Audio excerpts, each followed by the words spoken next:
রংপুরের তারাগঞ্জে রবিদাস সম্প্রদায়ের দুজনকে পিটিয়ে হত্যার ঘটনায় ভাইরাল হওয়া ভিডিও দেখে কয়েকজনকে চিহ্নিত করেছে নিহতদের পরিবার, কিন্তু অভিযোগ উঠেছে পুলিশ এখনও তাদের গ্রেপ্তার করেনি। হত্যাকাণ্ডে প্রত্যক্ষদর্শী পুলিশ ও নিহত রূপলাল দাস ও প্রদীপ লালের পরিবারের সদস্যরা বলছেন, ভিডিওতে যাদের দেখা গেছে তারাই এই ঘটনার সঙ্গে জড়িত। রূপলালের ছেলে জয় দাস বলেন, ভিডিও দেখে প্রতিবেশীদের কাছে খোঁজ নিয়ে জেনেছি বুড়িহাট এলাকার মিজানুর রহমান, এবাদত হোসেন, আশরাফুল ইসলাম, মেহেদি হাসান, মোহাম্মদ আলী, সোহাগ হোসেন, রোবেল পাইকার সহ অন্তত 25 থেকে 30 জন লোক আমার বাবাকে 9 আগস্ট রাত 9টায় এলোপাথারি মারধর করেছে। শত শত লোক তা দেখেছে, ভিডিও করেছে, কিন্তু কেউ বাঁচাতে এগিয়ে আসেনি। আমি স্বপ্নেও ভাবিনি আমার এইরকম হবে, আমি এই বয়সে এইরকম হয়ে যাব। আমি কখনো ভাবি নেই আমার ছেলে মেয়েকে নিয়ে আমাকে এই পর্যায়ে আসতে হবে। এখন ছেলে মেয়েকে নিয়ে আমি কীভাবে কী করব আমি নিজেই বুঝে উঠতে পারতেছি না।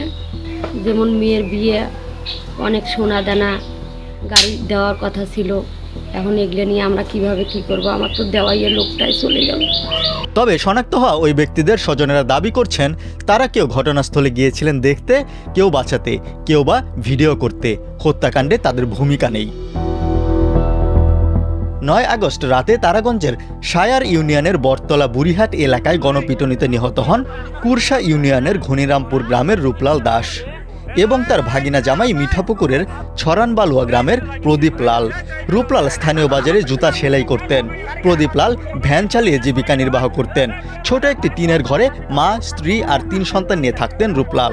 রূপলালকে চিনি, সে একজন ভালো লোক এবং প্রকৃত কোনো দোষী নয়, কিন্তু আমরা ভিডিও ফুটেজে দেখতেছি যে রূপলালকে 15-20 জন লোক নির্মমভাবে ডেঙ্গে মেরে ফেলল। আমরা দেশের কাছে এটা আবারও তুলে ধরতেছি যে আবারও আমাদের এই রূপলালের বিচারটা যে আমরা সুস্থভাবে পাই। তাকে নির্মমভাবে এই 15-16 জন লোক তাকে হত্যা করার পর 700 আসামি করা কি কারণে করলো এবং মামলাটাকে দুর্বল করার জন্য 700 আসামি করছে, আসামিকে ঠিকভাবে ধরা হচ্ছে না এই কারণে। নিহত রূপলালের পরিবার জানায় 10 আগস্ট রূপলালের মেয়ে নূপুর রানীর বিয়ের দিন তারিখ ঠিক করার কথা ছিল। এজন্য প্রদীপ লাল 9 আগস্ট সন্ধ্যায় মিঠাপুকুর থেকে রওনা দেন। পথ না চেনায় রূপলাল তাকে আনতে বের হন। রাত 9টার দিকে তারাগঞ্জ কালীরহাট সড়কের বটতলা পৌঁছালে কয়েকজন যুবক তাদের থামায়। প্রদীপের ভ্যানে থাকা বস্তা থেকে কয়েকটি বোতল বের করে তারা চোর বলে চিৎকার তোলে। এ সময় মেহেদি হাসান নামের একজন অচেতন হয়ে পড়েন। খবর ছড়িয়ে পড়তেই শত শত মানুষ ভিড় করে।